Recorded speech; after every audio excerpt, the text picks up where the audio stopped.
Muy buenas tardes, hermanos. Pues un miércoles más nos vemos para el estudio y este estudio continúa la serie que estamos haciendo sobre el cristiano y la ley. Y vamos en esta semana pues con el capítulo 4 de esta serie. Y si os acordáis, en las semanas anteriores establecimos que somos libres de la ley, establecimos que la carta a los Gálatas es un gran tratado en contra de que nosotros, libres como somos en Cristo, nos volvamos a sujetar a la ley con cosas como hacer, no hacer, guardar, no guardar, este día es especial, este día no es especial, todas las cosas que la ley nos traía. Vimos en estas dos sesiones pasadas como Pablo es muy claro en la carta a los Gálatas, que es una carta dedicada exclusivamente a hablar sobre la ley.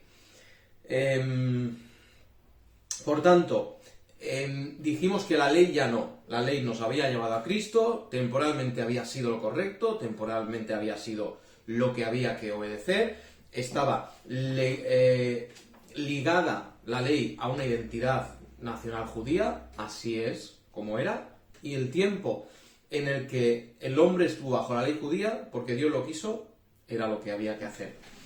Entonces establecimos que ya no habiendo ley, ¿ahora qué? Y ahí es donde voy a comenzar en esta tarde. ¿Ahora qué? Bueno, pues lo primero orar y después vemos ahora qué. Oremos. Nuestro Dios, nuestro Padre, bendito como eres, nos has hecho en tu divino plan libres del pecado sobre todo, pero libres en espíritu de las normas impuestas por cualquier ley, sea la judía, sea la egipcia, la babilonia, cualquier ley que el hombre ha traído. Gracias porque la ley cumplió perfectamente su propósito en su momento, y ese propósito no fue otro que señalarnos a Cristo, pero gracias porque ahora, venido el cumplimiento del tiempo, Cristo mismo vino a poner esa ley en nuestros corazones. Por tanto, Señor, danos entendimiento de tu palabra, no solamente para saber más, sino para vivir de una forma que te agrade más a ti. Gracias por este tiempo de estudio, en nombre de Cristo. Amén. Lo dicho, ¿ahora qué? Ahora que hemos sido librados de esa ley, ¿ahora qué? ¿Ahora podemos hacer lo que queramos? ¿Ahora cualquier cosa es buena? ¿Ahora cualquier cosa que a nosotros se nos ocurra y se nos cruce por la mente hacer es buena?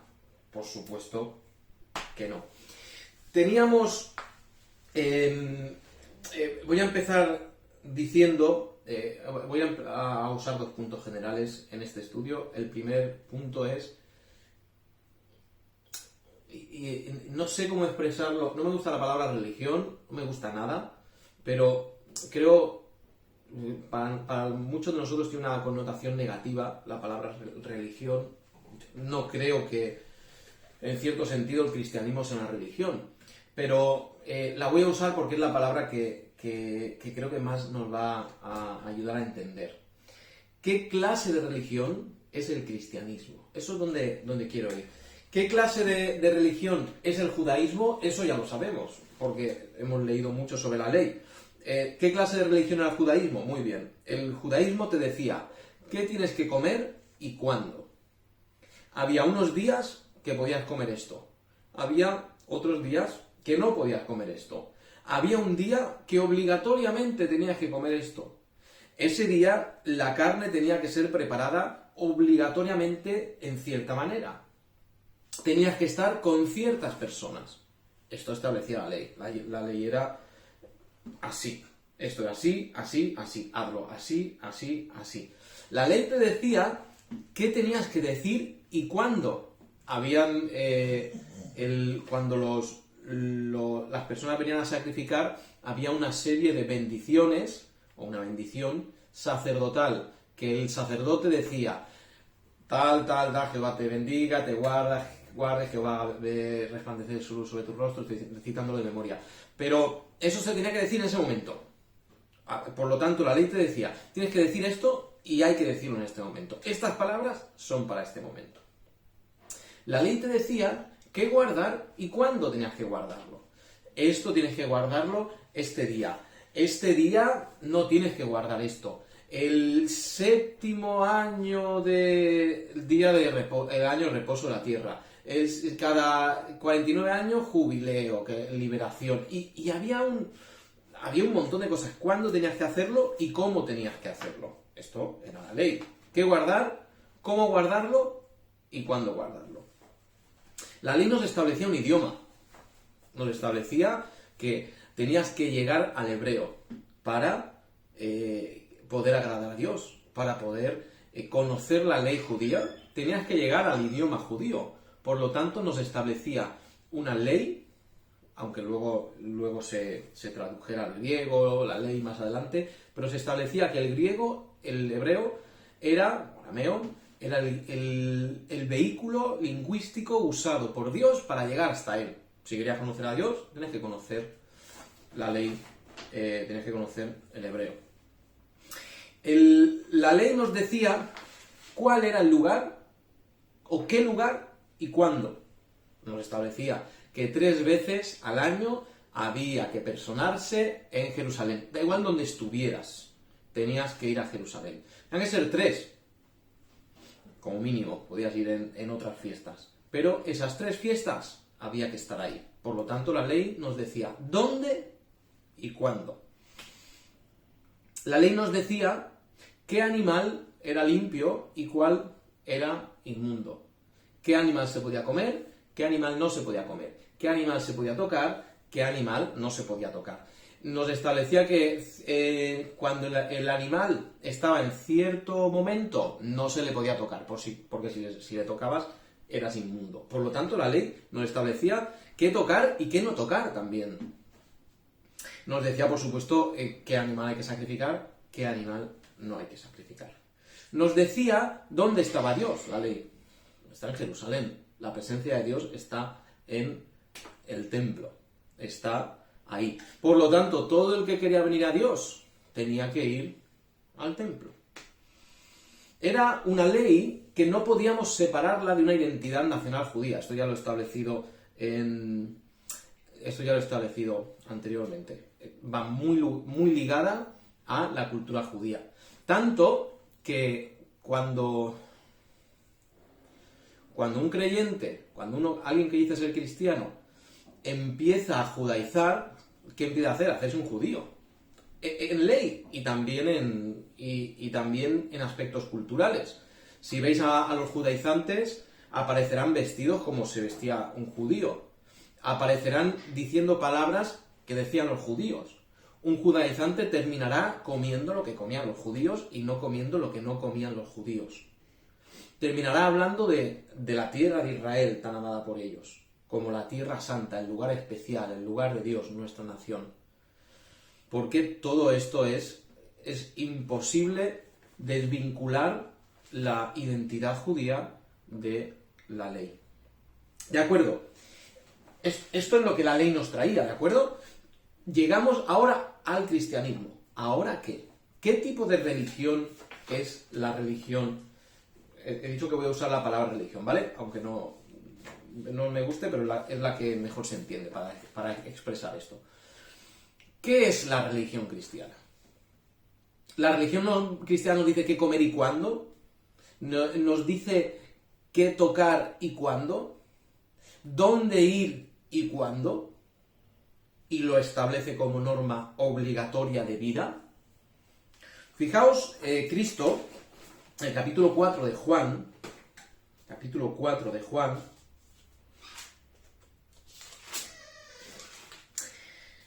Cristo hablando con la mujer samaritana. La mujer samaritana es mezcla de judía, judía y extranjera con probablemente algo de sangre judía, no necesariamente tampoco. Pero mira lo que le dice.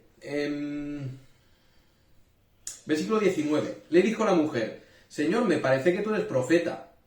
Versículo 20. Nuestros padres adoraron en este monte y vosotros decís que en Jerusalén es el lugar donde se debe adorar.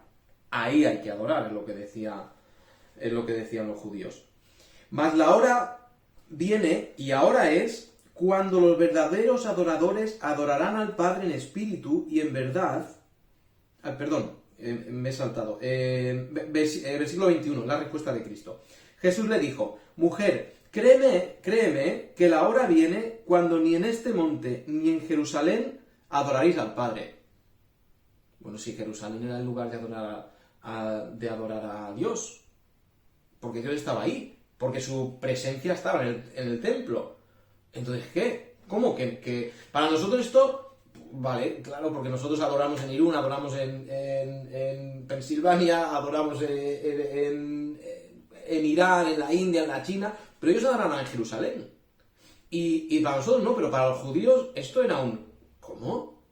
¿Que no vamos a adorar en Jerusalén? ¿Y dónde vamos a adorar si no es en Jerusalén? Continúo. Mas ahora viene, y ahora es cuando los verdaderos adoradores adorarán al Padre en espíritu y en verdad. Perdón, me salta el 22, vuelvo atrás. Vosotros adoráis lo que no sabéis, nosotros adoramos lo que sabemos, porque la salvación viene de los judíos. Mas la hora viene, y ahora es, cuando los verdaderos adoradores adorarán al Padre en espíritu y en verdad, porque también el Padre tales adoradores busca que le adoran. Dios es espíritu, y los que le adoran en espíritu y en verdad es necesario que le adoren. Cristo está estableciendo que ahora viene un momento, que ahora viene un cambio que cambiaba lo que había pasado en los últimos cientos de años donde había estado la ley. Ahora cambia la historia, porque ahora vienen adoradores que le adoran en espíritu y en verdad. Y fíjate, y no dice, y Dios va a soportar el que no vayáis a Jerusalén a adorar. No. Dice, versículo 23, porque también el Padre tales adoradores busca que le adoren. Dios quiere a esos adoradores, que no van a pisar jamás un templo, que no van a ir jamás a la morada de Dios en la tierra, que era el templo. Porque llega un momento que cambia, y es Cristo que vino a cambiar las cosas. Los judaizantes quieren jugar un poco con esto, ¿no? Y decir, no, Cristo vino a cumplir la ley y ahora hay que seguir igual, pero añadimos a Cristo a la ley. No, ahora cambia todo. Ahora cambia absolutamente todo. Porque la ley ya no va a regir al cristiano. El que viene a Dios a través de Cristo ya no lo va a hacer como a través de la ley, como vimos en las cartas anteriores, o en la carta de Gálatas. Por lo tanto, Dios hace una religión, fijaos, Dios la religión que hace, uso la palabra religión, la religión está desvinculada de cualquier identidad nacional. Tú no tienes que ser judío para adorar a Dios. Tú no tienes que ser judío para agradar a Dios. Tú no tienes que ser judío para ser hijo de Dios. Esto no dicen los judaizantes. Por supuesto, los judaizantes hablan de que todos de alguna forma somos judíos nacionalmente. No tenemos que vincularnos a ninguna identidad nacional para ser hijos de Dios y para agradarle. Por tanto, esta religión que es el cristianismo está desvinculada de cualquier nacionalidad. Se desvincula de un sitio. La religión, el cristianismo, se desvincula de un sitio como era el templo en Jerusalén. Ese lugar para los judíos era un lugar santo, porque estaba la presencia de Dios. Ahora hay que ir a Jerusalén, ¿os acordáis? Esto lo decía la ley. Cuidado, ahora el cristianismo no dice hay que ir a un lugar. Por lo tanto, se desvincula de un sitio geográfico para vincularse a todos los sitios geográficos. Por tanto, el Hijo de Dios está en la presencia de Dios siempre, en cualquier momento, por supuesto por el Espíritu Santo. Donde vaya, el creyente puede levantar su mano y adorar. El judío tenía que ir al templo a buscar a Dios, a hablar con Él, o a orarle, o a rogarle, o a pedirle. Ahora nos hemos desvinculado de un sitio geográfico para que cualquier lugar del mundo sea un lugar apto para que el hombre vaya a rogar a Dios. Lo puedes hacer, puedes ir a una montaña, la que tú quieras. Puedes ir donde quieras, de rodillas al lado de tu cama, en la mesa cuando damos gracias a Dios por los alimentos, donde quieras puedes llegar a Dios, porque está Dios escuchando. Se desvincula de un idioma, se desvincula del hebreo. El hebreo no hace falta, es que no hace falta. Tú puedes adorar a Dios en el idioma que tú quieras, fíjate, ¿eh? Ya no hay que llamar a Dios con nombres hebreos, ya no es necesario, cosa que le gusta a los judaizantes, llamar a Cristo con términos hebreos, es que no hace falta. Por cierto, el término que se le da a Cristo en el Nuevo Testamento es un término griego, que es kurios, que es el Señor, no es un término hebreo, es un término griego, es el Señor. Tú no tienes que aprender hebreo, tú tienes que adorar a Dios en el idioma en que has nacido o en que te puedas comunicar. Por tanto, se desvincula de un idioma. Se desvincula de unos alimentos. El judío podía comer unas cosas y no podía comer otras. Tenía una gran lista de prohibición de cosas que no podían ni tocar, pues si tocaba era inmundo, y mucho menos comer. El cristianismo se desvincula de cualquier alimento. Y todo lo que ha sido creado para que el hombre coma y dé gracias a Dios. Sangre, por supuesto. Cerdo, por supuesto. El hombre puede comer lo que quiera delante de Dios, no hay ningún problema. Se desvincula de unos alimentos y no llega a hacerte ni inmundo comer unos alimentos. Se desvincula de un día, se desvincula del sábado en particular. Y de otras fiestas judías, por supuesto. El sábado es más importante para ellos, para los judaizantes. Pero se desvincula de cualquier día. En la ley decía, este día se hace esto, y es el día de esto, y es el día de esto. Se desvincula de cualquier día el cristianismo. Absolutamente desvinculado de cualquier día. No hay un día que sea mejor que otro o un día más especial que otro. Esto lo vamos a hablar cuando hable en particular sobre el sábado. Pero no hay un día mejor. Y tú dices, Israel, ¿y qué pasa en el cristianismo el domingo? Pues es muy sencillo, el domingo es un día especial, pero la Biblia lo llama el día del Señor. Claro, lo llama el día del Señor para identificarlo como el día en que comenzaron a reunirse, porque era el día en que Cristo había resucitado. ¿La iglesia podría haberse reunido el sábado? Por supuesto. En la actualidad, que quizá a alguno le sangran los oídos por decir esto, pero en la actualidad, si alguien quiere, si alguna iglesia decide reunirse el viernes o el miércoles o el jueves en vez del domingo, lo puede hacer. No hay un día que sea superior a los otros.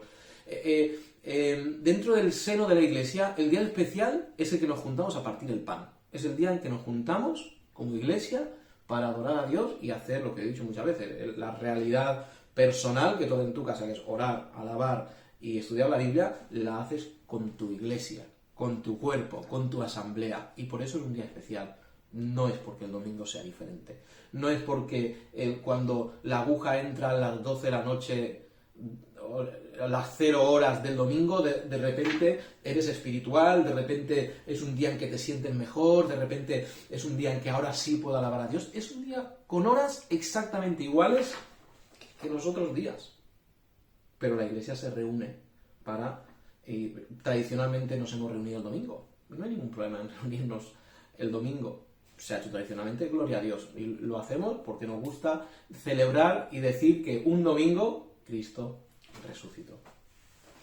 Por lo tanto, se desvincula el cristianismo. Esto nuevo que vino a traer Cristo se desvincula de un día, diciendo que un día es mejor que otro día. Se desvincula de una cultura para vincularse a todas. Y fijaos que el cristianismo es una religión tan maravillosamente especial y diferente que en cualquier lugar del mundo, en cualquier cultura del mundo, en cualquier época de la historia, va a llegar, va a cambiar la vida de personas y las va a hacer hijos de Dios, sin necesidad de nada judío. Y la realidad es que la Iglesia ha llegado a casi todos los rincones del mundo, y ahí donde ha ido no los ha vuelto judíos, los ha vuelto hijos de Dios, los ha vuelto discípulos de Cristo. Se desvincula también del tiempo. La ley judía estaba ceñida a un tiempo. Y a la vivencia, a la vivencia de esos días. Y la ley habla de cosas que concernían a aquellos días. Y habla un montón de cosas, de cosechas, y qué animal puedes poner en un yugo con otro animal. Y se desvincula del tiempo, porque la ley judía terminaría por ser obsoleta. ¿Por qué? Porque yo no he puesto jamás, yo no he arado jamás un campo. No sé yo qué animal tengo que poner con qué animal. Por tanto, se desvincula del tiempo. Y el cristianismo llega a ser una vivencia, una religión que trasciende cualquier época histórica. Y se puede ser cristiano agradable a Dios, viviendo en el siglo X con ciertos matices de la cultura del siglo X. Y se puede vivir en el siglo XXI siendo agradable a Dios con los matices del siglo XXI, porque se convierte en algo atemporal. Se desvincula de una ley escrita, por supuesto, esto es la base, ¿no? De todo, se desvincula de una ley escrita, de un montón de leyes, de qué hacer, qué no hacer, qué comer, qué no comer, cuándo hacerlo, cómo hacerlo, qué decir, qué no decir. Se desvincula y pone solamente 2 ordenanzas. Podríamos añadir una tercera, pero 2 ordenanzas. Bautismo, partimiento del pan. Todo hombre que se bautiza y que parte el pan es hijo de Dios, por supuesto por fe en Cristo. La tercera cosa que yo añadiría, lo tenemos en la Gran Comisión, es ir a hacer discípulos. Tienes que ser discípulo de Cristo. Si te bautizas y partes el pan, pero no vives como Cristo vivió, ni sigues los principios de vida que Cristo nos dio, no eres cristiano, absolutamente para nada, y no tienes el Espíritu Santo de Dios en ti, de ninguna manera. Por lo tanto, se desvincula de una ley enorme, súper detallada en unos aspectos, que nos contaba días, nos contaba un montón de cosas, para darnos 2 leyes básicas. 2 leyes básicas. Claro, esto que es maravilloso, trae un aspecto un poco negativo o difícil. ¿Por qué? Vale, muy sencillo. Tú seguías un calendario judío y tú sabías qué tenías que hacer, cuándo tenías que hacerlo, cómo tenías que hacerlo, con quién tenías que hacerlo. Si pasaba esto, ocurría esto. Si pasaba esto, ocurría esto. Si yo tocaba a esta persona en este momento, ocurría esto. Si yo hacía esto en este momento, tenía que pasar esto. En cierto sentido era muy fácil, porque la ley era muy clara. Llegamos al cristianismo y tenemos un montón de cosas que no sabemos. ¿Por qué? No sabemos porque la Biblia no es totalmente clara y tajante en muchos aspectos. Por eso, algo que es maravilloso, que es todas las características que el cristianismo tiene para ser una religión atemporal y ageográfica, nos plantea cuestiones. Nos plantea cuestiones diferentes a las que se planteaban hace 500 años y cuestiones diferentes a las que se planteaban hace 600 o 700 o 1000 o 2000 o 1500 años o 2000 años. Se nos plantea situaciones diferentes. ¿Por qué? Porque la vida es diferente, porque la vida ha cambiado mucho. La Biblia no habla sobre el cine. Estaría bien que hablara sobre el cine, ¿no? Sería algo revolucionario de 2000 años hablar sobre el cine. ¿Qué hacemos con el cine? Hay hermanos que no van al cine, hay hermanos creyentes que no van al cine. Gloria a Dios. Hay otros que van, gloria a Dios también. El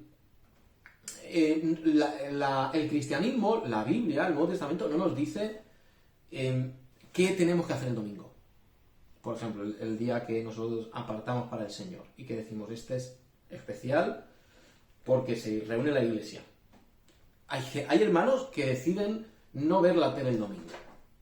Hay hermanos que deciden, no voy a salir a comer a un restaurante el domingo porque estoy obligando a que cierta persona trabaje ese día que debería ser un día de descanso. ¿Y qué hacemos con eso? ¿Qué hacemos con podríamos plantear decenas o incluso cientos de dudas que tenemos en el cristianismo actual. ¿Qué hacemos con la pornografía? ¿Qué hacemos con la inmodestia? ¿Qué hacemos con la adicción a los videojuegos? ¿Qué hacemos con el ecologismo, el feminismo? ¿Qué hacemos con cuestiones éticas? Viene un asesino y escribe un libro, y yo lo leo y lo disfruto. Oye, ¿eso está bien o está mal? Porque de quien ha venido es un hombre malo. Pero igual lo que está diciendo en cierto sentido es correcto. Se nos plantean un montón de preguntas que quizá en la ley judía estaban, como la ley judía era tan clara en muchos sentidos, quizá en la ley judía había muchos asuntos claros, pero ahora llegamos al cristianismo y tenemos muchas dudas. Colegio, sí, no. Educación en casa, sí, no. Personas obsesionadas con los deportes, personas obsesionadas con, he mencionado videojuegos. ¿Qué hacemos con todo esto? Podríamos decir, bueno, la Biblia queda obsoleta. El cristianismo no vale porque no responde a preguntas del siglo XXI. Igual responde a preguntas del siglo I o del siglo cero, si existe tal cosa, que es cuando vivió Cristo. Que respondía a esas preguntas. Ahora el siglo XXI no vale. Sí, la Biblia ha quedado totalmente obsoleta porque no responde a lo que necesitamos para vivir hoy. Ahora, voy a responder esto no es cierto. Se nos han dado principios en la Biblia que valen para cualquier lugar del mundo, en cualquier época de la historia. Esos principios espirituales son los que nosotros, cuando leemos el Nuevo Testamento, y en el Antiguo Testamento también existen esos principios espirituales, ¿de acuerdo? Esos principios son los que localizamos para crecer. ¿Cuál es, por ejemplo, un principio espiritual? Es hablar para edificar. En cualquier lugar del mundo, un cristiano, da igual la cultura que esté, da igual el momento de la historia que esté, cuando el cristiano habla es para edificar. No hurtar es un principio también espiritual, no coger lo que es tuyo, o robando la vida de otra persona. Por ejemplo, decir la verdad. El creyente cuando habla dice la verdad. Ahora, fijaos que todos estos principios espirituales se basan en el carácter de Cristo. Todos los principios espirituales Cristo los siguió, por lo tanto nos los enseñó a nosotros. Cuando Cristo vino habló la verdad, evidentemente. Cuando Cristo vino robó, no. Cuando Cristo vino lo hizo para edificar, correcto. Por tanto, los principios espirituales están basados en el carácter de Cristo. Por lo tanto, estudiando el carácter de Cristo, estudiando el Nuevo Testamento, estudiando también el Antiguo Testamento, tiene su lugar, reconocemos principios espirituales que nos ayudan para gobernar en el siglo XXI, para gobernar nuestras vidas en el siglo XXI de una forma que agrade a Dios. Vale, quedan, por supuesto, como he dicho, cientos de preguntas por decidir. He dado una lista de asuntos que se nos pueden plantear hoy. Y estoy seguro de que muchos de nosotros pensamos de forma diferente en aspectos de los que yo he mencionado. Por ejemplo, el ecologismo. Seguramente habrá mucha gente que no piense como yo. Yo no sé si yo tengo si yo pienso correcto o piensan ellos. Pero hay disensión, hay diferencias. El tema del alcohol, por ejemplo. Hay diferencias. Hay hermanos que no quieren probarlo de ninguna forma. Hay otros hermanos que dicen... yo lo pruebo y doy gracias a Dios, no me emborracho, por supuesto, el pecado no es beber, sino emborracharse. Fijaos que estas diferencias que encontramos entre los creyentes hoy en día se dan geográficamente, culturalmente, temporalmente, todas estas cosas nos hacen tener diferentes opiniones. Lo explico. El que vive en la India, el creyente que vive en la India, va a opinar de algunos asuntos de una forma diferente que el que vive en Zambia. El que vive en Sudáfrica o el que vive en Botswana, el creyente, buen creyente, hijo de Dios, igual que el que vive en Noruega, hijo de Dios, va a pensar sobre algunos aspectos de forma diferente. Uno de ellos es la alabanza.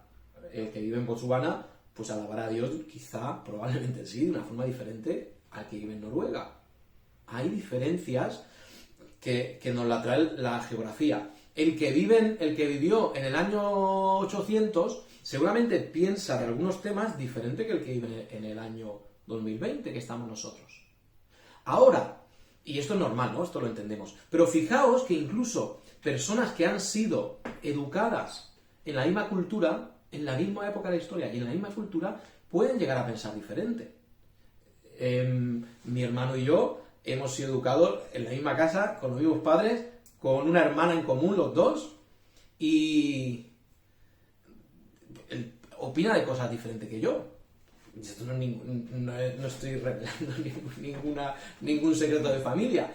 Y mi hermana, que vive en Almería, oye, pues ella piensa de la vida y de aspectos bíblicos diferente que yo. Y fijaos que compartimos educación, cultura, momento de la historia, país, y compartimos un montón de cosas. Entonces, todo esto para llegar a que es normal que en la misma iglesia, dentro de la misma iglesia, personas piensen del mismo asunto de forma diferente.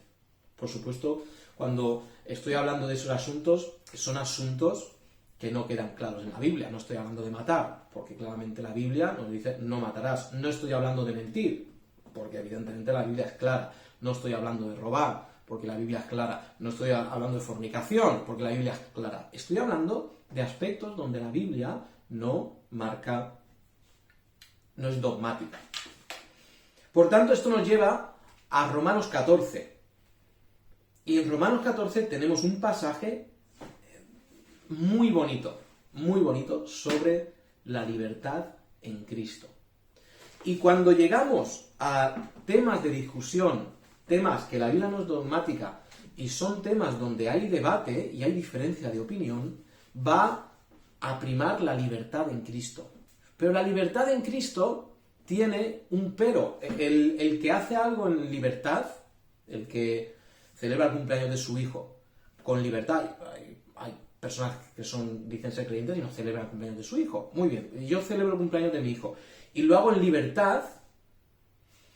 Va a haber un momento que esa libertad, que yo no estoy haciendo nada pecaminoso, se convierta en pecaminoso. ¿Cuándo?